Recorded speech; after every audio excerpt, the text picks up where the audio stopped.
Hello, and welcome to my podcast, Where the Dark Corners Are.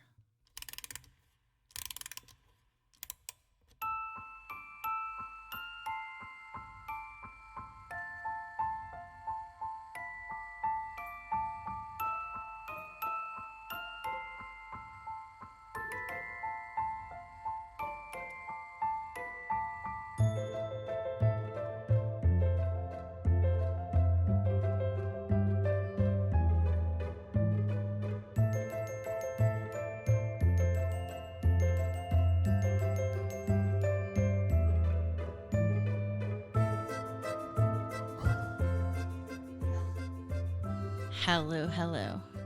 I am Vina, and I am your Dark Travels hostess. Tonight, I'm actually joined by a guy we haven't seen or heard from in a while. Husband Jeff. That guy? That guy. I feel like no one knows you anymore. Probably forgot all about me. Well, sometimes that happens. My wife, she kind of does that. You know, she sounds like an amazing woman. I don't know. Maybe. So how is husband Jeff? Wonderful. Busy. Lots of stuff going on in my life. Right. My wife keeps me busy. Like I said, she sounds pretty amazing. Oh, yeah. So, as you know, last week we put out an episode regarding Jerome, Arizona, which is amazingly haunted. Like, everything's haunted. Just everything is haunted in Jerome. So, to kind of close out our trip to Arizona, we're actually going to touch down on Arizona and America's greatest natural wonder, the Grand Canyon. Have you been to the Grand Canyon?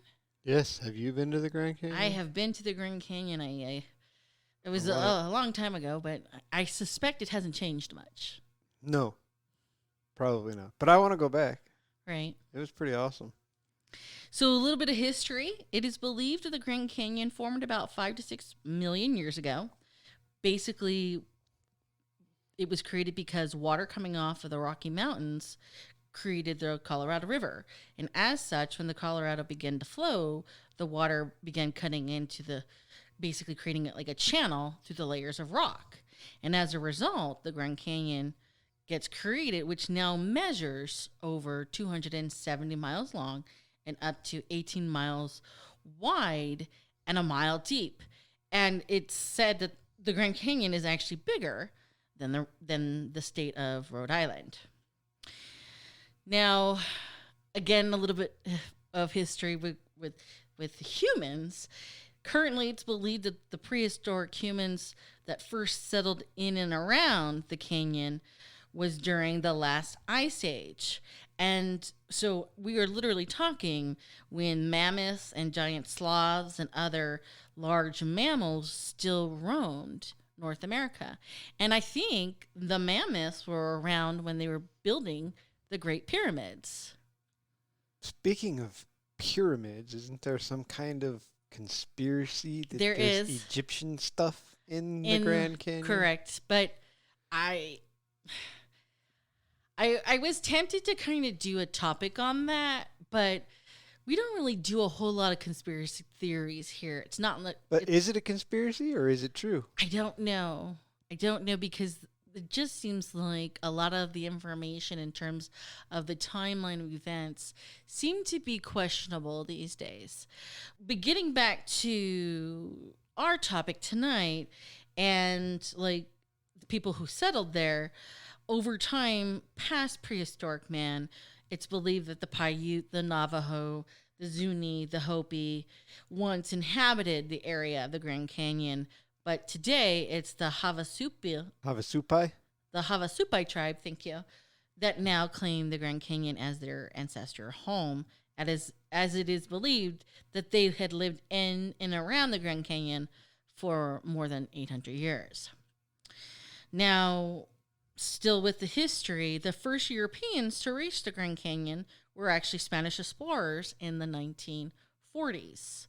The first group was led by a gentleman named Garcia Lopez de Gardinas, and then another group that was followed by Francis Vasquez de Coronado. He came along looking for the seven cities of Cibola.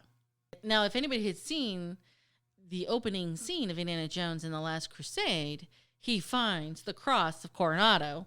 This is the Spanish explorer that we're referring to. Now, from that point on, pretty much everyone's kung fu fighting over these lands. The Spaniards, the Mexicans, the French, the Mexicans, the Americans, the Mexicans. But it basically all comes to an end on February 2nd, 1848, with the signing of the Treaty of Guadalupe Hidalgo. And for those who aren't familiar, the Treaty of Guadalupe Hidalgo ends the Mexican-American War. And under this treaty, the United States obtains the areas of California, Nevada, Utah, New Mexico, most of Arizona, Colorado, parts of Oklahoma, Kansas, and Wyoming for the very low budget bargain price of $15 million. Wow, they got a real steal on that one. The United States did? Yeah. But more conveniently, so this treaty was, like I said, signed on February 2nd, 1848. Gold was actually discovered 9 days prior. Gold in California, Sutter's Fort, Coloma, California, was discovered 9 days prior to signing this treaty. So how motherfucking convenient is that? How convenient for the white guy. Yeah. Or America. Whatever. So anywho, this treaty was actually signed under President Polk, but it's not until President Benjamin Harrison who first gives this particular area, the Grand Canyon, protection in 1893, and he does so as a forest reserve. But after President Theodore Roosevelt visits the Grand Canyon in 1903, he declares the Grand Canyon a national monument in 1908.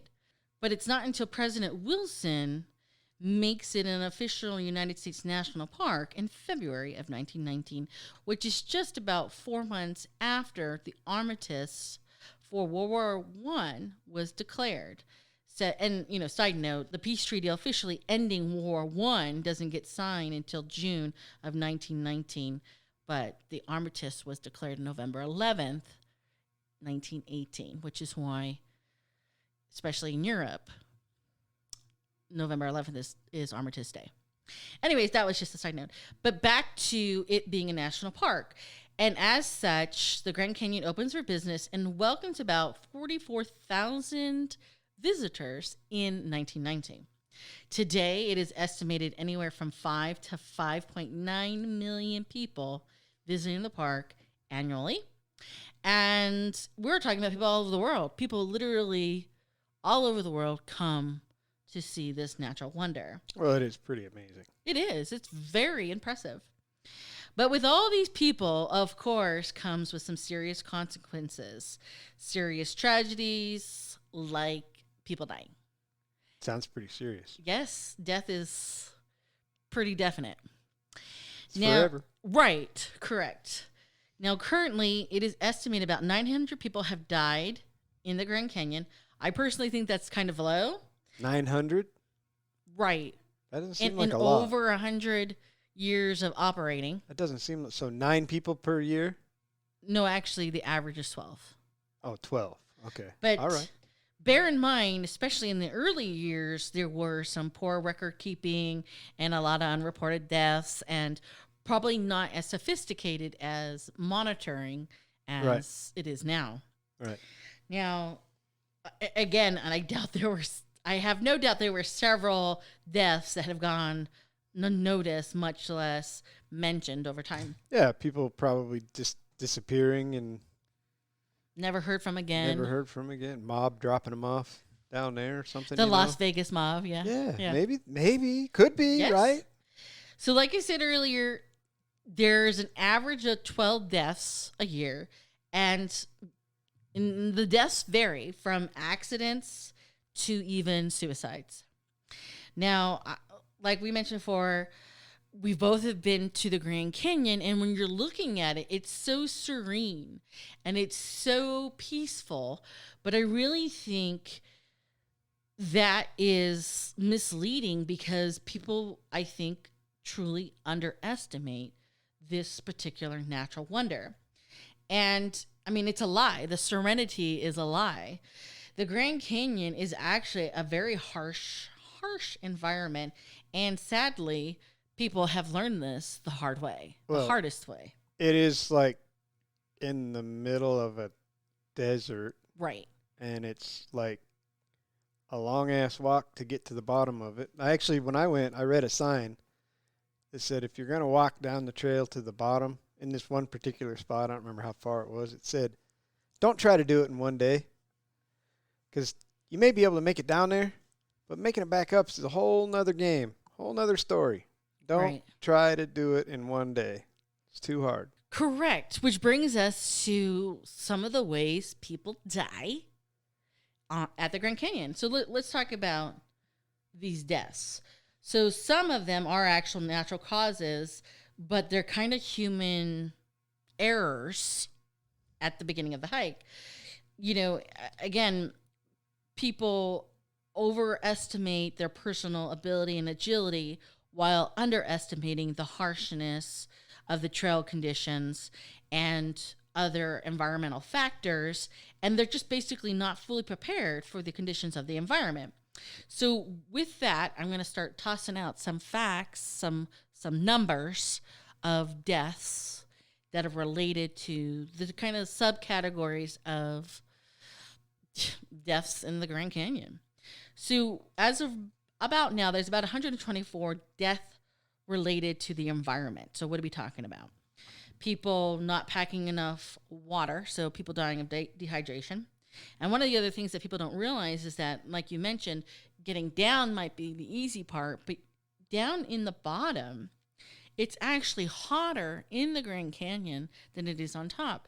In fact, they say that the bottom can reach as high as 120 degrees. So if you drink all your water going down and you hit 120 degrees, you're going to die from dehydration. Now, in part of that, a lot of people suffer from cardiac arrests. Again, overheating, overexertion while hiking.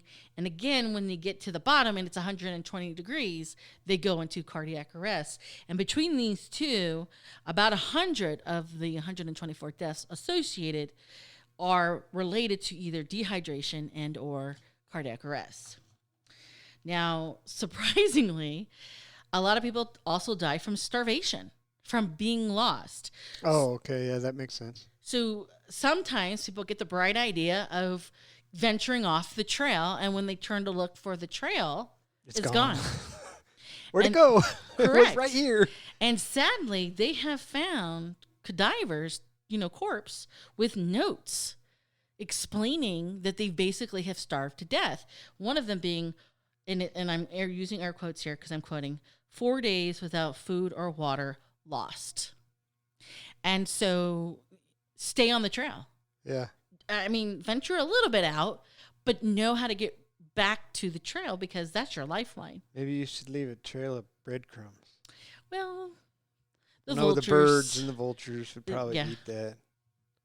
Another type of death, environmentally speaking, is freezing. People don't bring enough because at night, a lot of people don't understand the desert does not retain heat. So it gets very cold. Very cold at nighttime, yes. In the desert. And flash floods. And that should not surprise anybody, but it does. The Grand Canyon, and people don't understand this, but the Grand Canyon actually has its own little environmental weather bubble. It can create its own storms.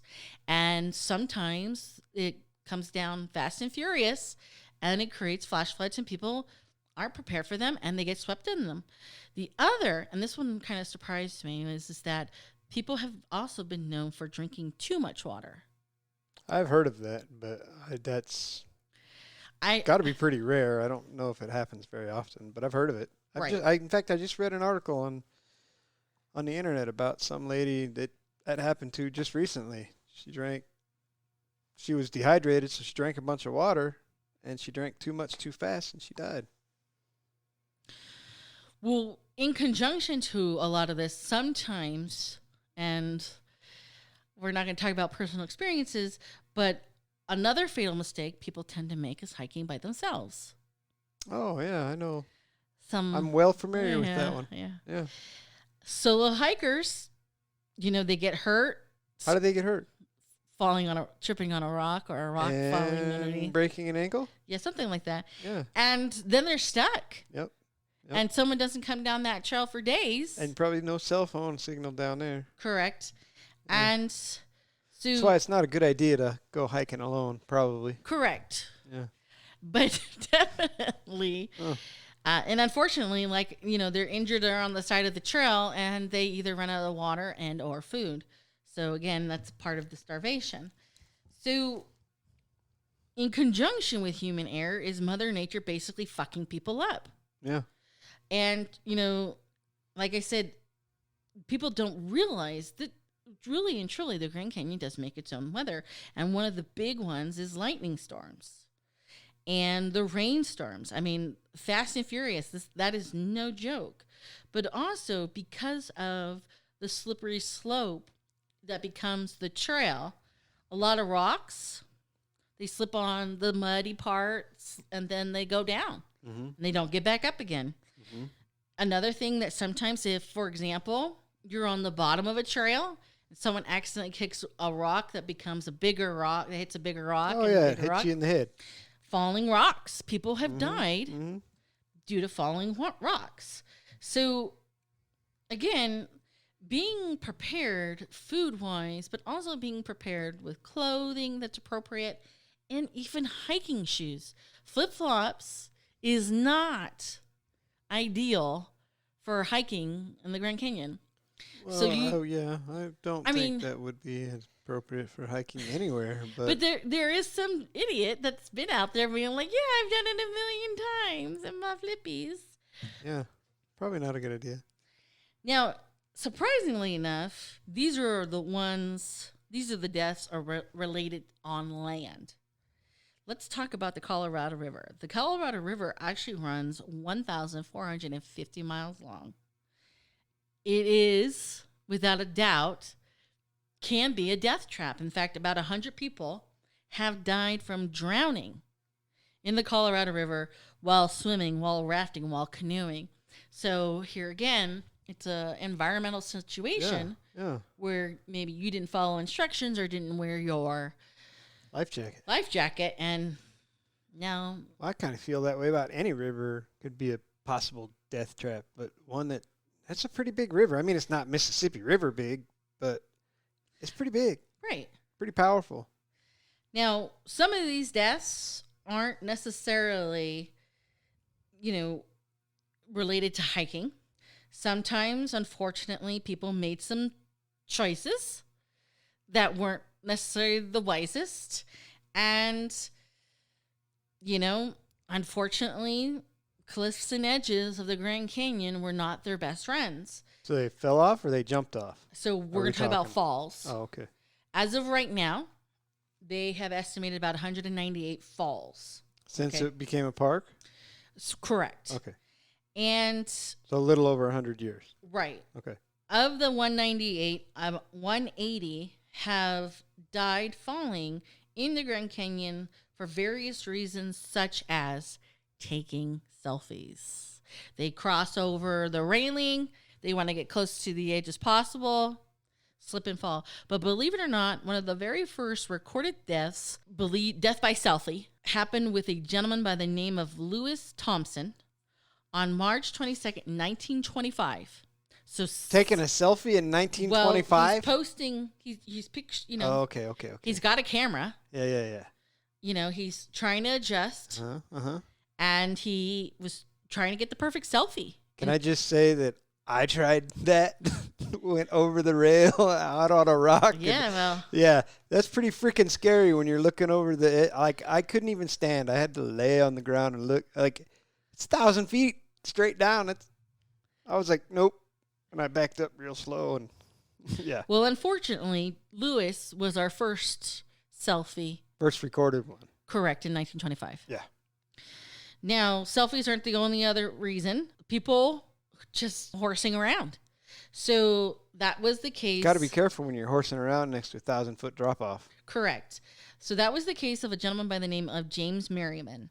Now, James was actually a local man to the area who would actually ride his bike into the canyon, and he would go around. You know how people toss like their pennies and their quarters over like the edge, and then you see them on the edges and these other ledges? Yeah, or they try to get it in a specific spot. Correct. Yeah, I do it all the time in the casinos. So he actually would go out on these ledges and collect the coins. Well, on September 8th, 1993, while there was a group of tourists checking out the Grand Canyon, he decided to do some showboating.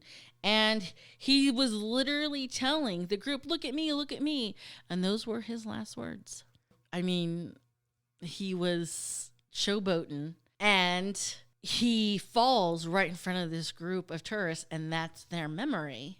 Yeah, see, now you just ruined the Grand Canyon Yes. for all those people. Those people were probably like, I never want to go back there again. I watched that guy die. Correct. Now, in another instance, this one I thought was Fucked up for life. right. Yeah. Right.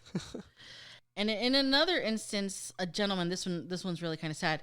A gentleman by the name of Greg Austin Greenwich died regarding like a guardrail scenario in 1992. He was actually trying to play a practical joke on his daughter. He jumped onto the rail and began to frantically move his arms, acting as if he was going to lose his balance. He then jumped off the railing onto a small slope just beyond the ledge, but unfortunately for him, the slope of the edge that he jumped onto was very steep, and he basically slipped off and plummeted 400 feet right in front of his daughter into the canyon. But this is the saddest part. Because Greg was known to be a prankster, his daughter thought it was all a joke, and she literally walked away from his little scenario. I mean, she walked all the way to the parking lot and waited for him. No. And then they learned that he was dead at the bottom, Correct. 400 feet down. Correct. And the thing was is that he didn't scream, so nobody knew that he probably had died. dead. How would he No, scream? I mean, he was screaming all the way down. Oh, yeah. So,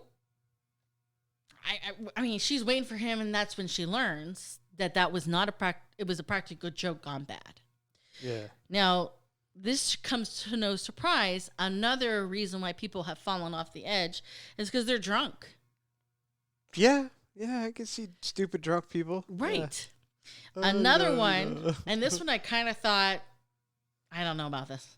I don't know how I feel about this, but some people have died because they decided to urinate off into the canyon, standing on the ledge, whipping it out. That could This is could not be Blazing Saddles, that folks. could be in combination with being drunk. Could be. Now, you had mentioned this earlier. Sometimes people who are just sitting on the edge, they're kind of okay. Not that I would recommend anybody being near an edge. Yeah, no. Stay behind the railing. Yes. But they're sitting on the edge. They have no intentions of jumping. They have no intentions of playing practical joke. But they start to stand up, and they get hit with dizzy spell, vertigo. Mm-hmm. And that's when they lose their balance and fall over and die. Yep. And that was the case of a young lady by the name of Jessica Elixman, who was visiting the Grand Canyon on March 9th in 1989. She was basically sitting on the edge. She got up, she got dizzy, and sadly just fell over. Now, this kind of contributes for about 60 related deaths, the falling. But also falls from within the canyon. Again, we talked about people misstepping and falling off the trail, and or the environment where there's like a rock slide, and or the trail themselves have become muddy and they slip and they fall. By falls within, you mean so like they hike down in the canyon? Right, they're on some sort of trail. And they're on a trail and they fell down there somewhere. Right. Okay. Now, these accidents aren't the only types of death in regards to falls. Sadly, people have chosen to die by suicide as well. And this type of, when we talk suicide, this actually does include people going out Thelma and Louise style.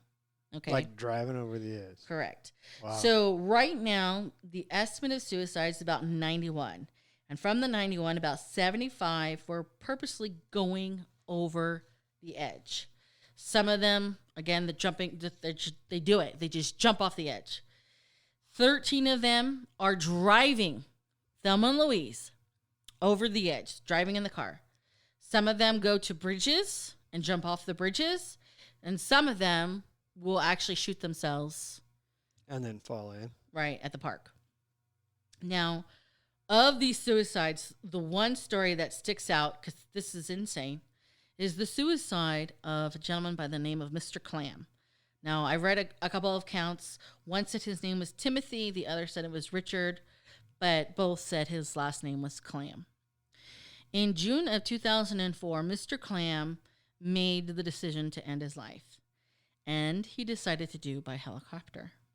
And what he did was he had to wait 3 days for this particular tour because he was trying to secure shotgun seat in the helicopter.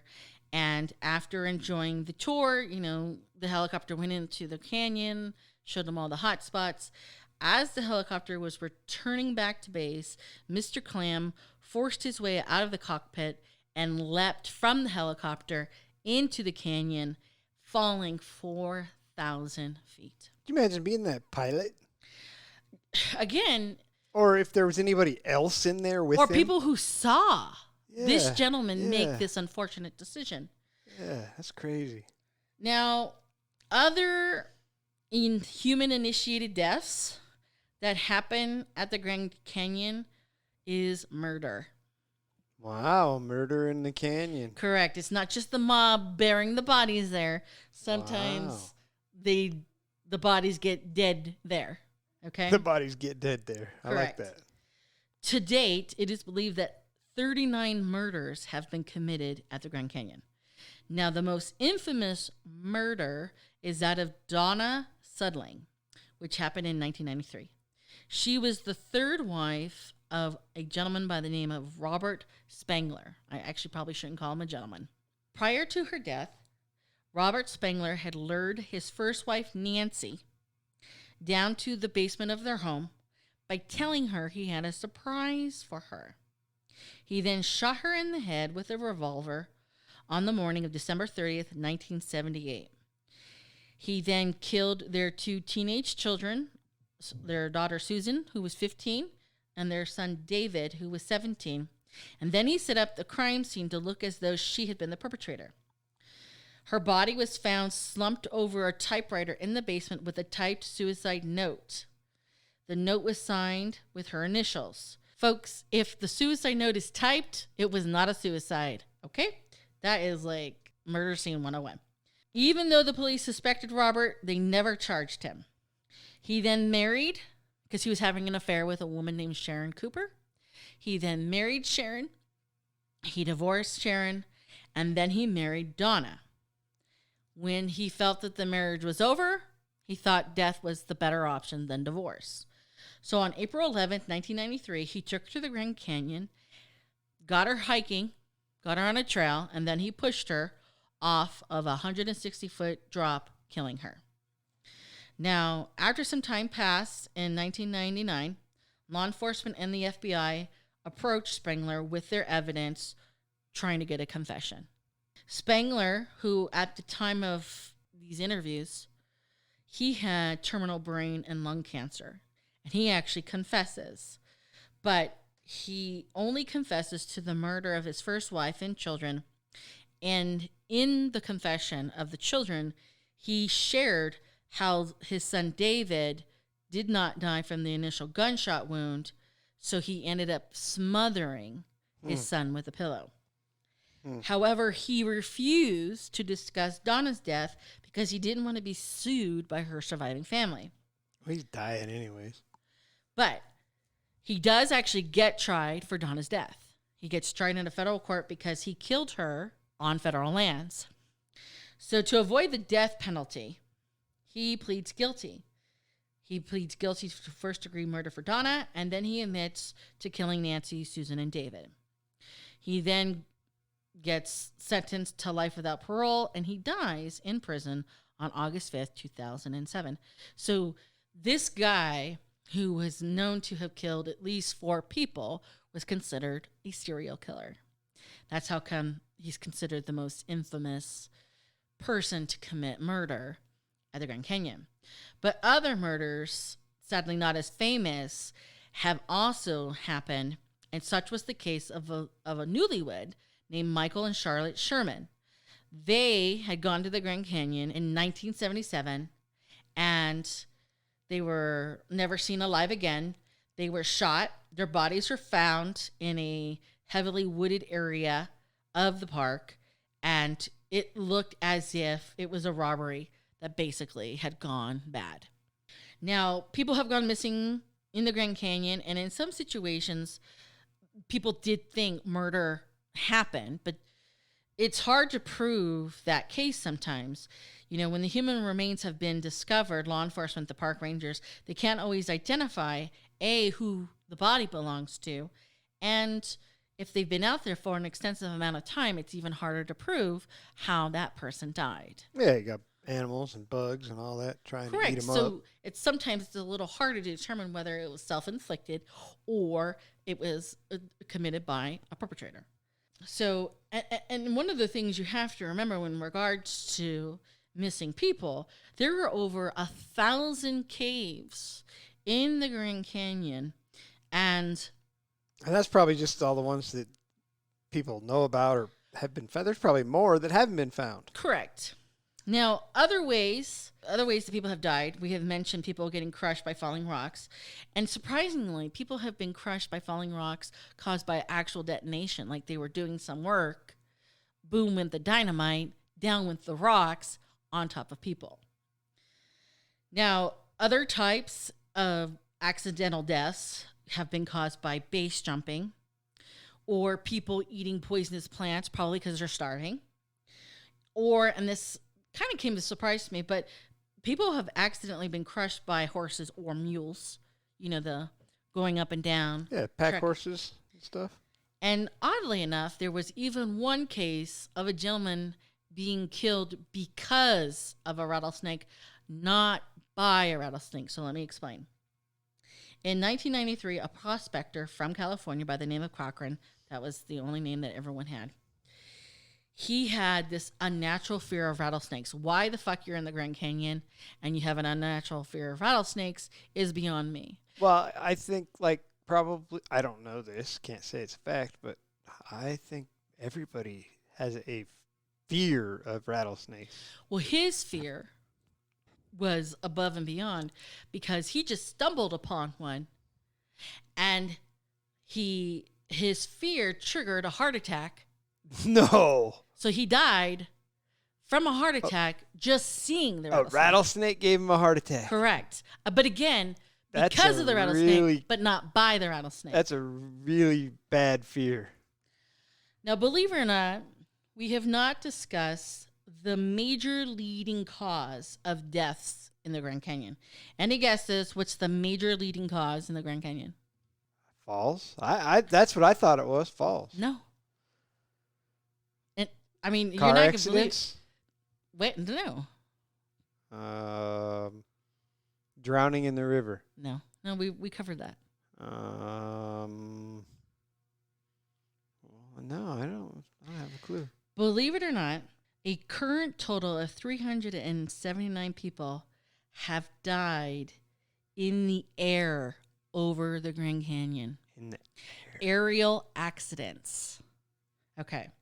So the first and the biggest aerial accident happened on June 30th, 1956. So 2 commercial airlines, a TWA Flight 2 and a United Airline Flight 718, they both get permission to dip down and fly close to the Grand Canyon for the obvious reasons, for the scene, to show their passengers the scene of the Grand Canyon. Well, they were talking to their people, but the planes weren't talking to each other. And as such, head on, the planes crashed midair, killing 128 passengers, basically everyone on both flights. And we're talking Wow. passengers from California, passengers in the Midwest. And the section of this area where this in the Grand Canyon is called Crash Canyon. And today, while many of the bodies had been recovered, there's still a mass grave within the canyon with some of the passengers. Wow, that's crazy. And oddly enough, there's even a ghost story. So this person, this K.G. Glover, told the author of a book called Haunted Hikes that one night she heard voices outside her tent while she was camping in the Grand Canyon. And she looked out and she can see, and I'm using quotes, more than a dozen people walk up the trail wearing clothes that no one ever wears while hiking in the Grand Canyon. So she's suggesting that she saw the ghost of the people who had died in the plane crash. That's crazy. Now, the one positive thing that came out of this terrible tragedy was the creation of the FFA, the Federal Aviation Administration. So, this was the first and biggest, but sadly, there have been other aerial crashes above the Grand Canyon. In 1986, a sightseeing airplane crashed into a sightseeing helicopter and 25 people died. So, again, aerial crashes is the leading cause. As strange as this sounds, people who aren't even in the Grand Canyon. Yeah. Or in the case of the two planes, probably didn't even know they were going to see the Grand Canyon. Right, when they started out on their travel. Correct. Yeah. Now, some strange last things I do want to mention about the Grand Canyon. The Grand Canyon has pink snakes. Pink snakes. Oh. And it has to do with, being able to blend in with the environment. Right. And I found this very interesting. There has never been, this is a fun fact, there has never been any dinosaur fossils found in the Grand Canyon. How long ago did dinosaurs die? Or when they went extinct? Okay, so apparently they died 65 million. 65 million years ago. See, now I find that odd because if the Grand Canyon is only 5 or 6 million years old, you'd think they'd find something. I don't know. In there. Now, the strangest thing I came across was this story about a cursed blanket. This blanket was obtained by a trader, like someone who trades, by the name of Don McGuire. And he didn't believe that the blanket was cursed, even though he was told the blanket was cursed. And so he took the blanket and he basically does it to be like, this isn't cursed. I'm going to prove you guys all wrong, yada, yada, yada.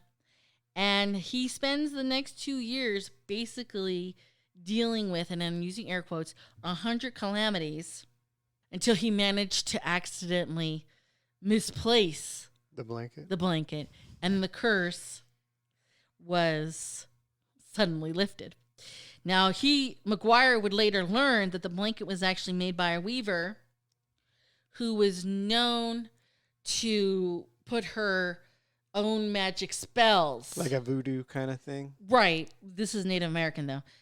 And this particular blanket was actually meant to curse another guy who pissed her off. Like, I'm going to make this for John. John's going the fuck down. He don't even know it yet, but I'm putting my best... Put my best hex on this? Correct. Yeah. Now, John actually ends up dying mysteriously, leaving nothing behind but this blanket. And even the blanket, he must have died in a horrific way because the blanket is like blood-stained. But they wash it out, okay? They clean it out. There's no more blood. And it gets passed on and on and on until it lands into McGuire's hands. And sure enough, he's like, I'm a non-believer, but he suffers for his non-beliefs until he loses it and the curse is gone. So, I mean, he survives, so he doesn't actually die. He didn't die. But the original guy does. Right. The original, yeah. The guy that she made the blanket for. Correct. Yeah. The spell worked. So it worked. Too good, apparently. Yeah. Now, I used a lot of quotes I used a lot of facts here, and I just kind of wanted to cite. Oddly enough, my sources one of them was Hastings and Hastings Accidental Attorneys website. I'm not sure why or how, but it's an accidental attorney, so maybe they're trying to garnish a little Maybe they had some clientele, lawsuits. Or maybe they had some lawsuits on accidental deaths or something. I don't know. right? And the other one is we are in the Rockies website. So between those two is where I got my numbers, because they weren't just random numbers. I was like, okay, this sounds like a good one. That's a good number to make up. Right. So that is it. That is what we have for you tonight. Deaths in the Grand Canyon. Crazy deaths. Some of them. All right. On to business. Facebook. We have a Facebook page. And if you would like to join, send us a request on the Facebook page. But in the meantime, if you have a topic or an area or a country that you'd like us to cover, send us a request at wherethedarkcorners@gmail.com. Final thoughts, husband Jeff. Yeah, be careful when you go to the Grand Canyon. Yeah. Don't get too close to the And edge. don't go over the rail. Right. Stay on the side of the railing. You'll live. Yeah, and don't think you can make it to the bottom and back in one day. You won't live. Yeah, you probably won't. Just, don't take the beauty and the sereneness of it for granted. Yeah, definitely not. Mother Nature will fuck you up. Yeah. To me, when I was there, the spot where I was at, it looks fake. It looked like a painting. Like really, like honestly, it looked like this is just a painting. I'm just looking at a painting. Until you look down and you're like 1,000 feet over the rail and you're like, oh, that's pretty scary. She's misleading. Yeah. Very. And it's caused people to die. I think it's just because we can't process in our brains, because I don't think most of us have never seen anything that big or that deep or that wide, and it's crazy to us to think that thing is, and we just like, oh, that's not real. Right. Her majesticness, but her majesty. It's real, and she will kill you. Yes. All right. So until next time, please remember, only the few can find the beauty in the darkness, which is why we hope to meet you where the dark corners are.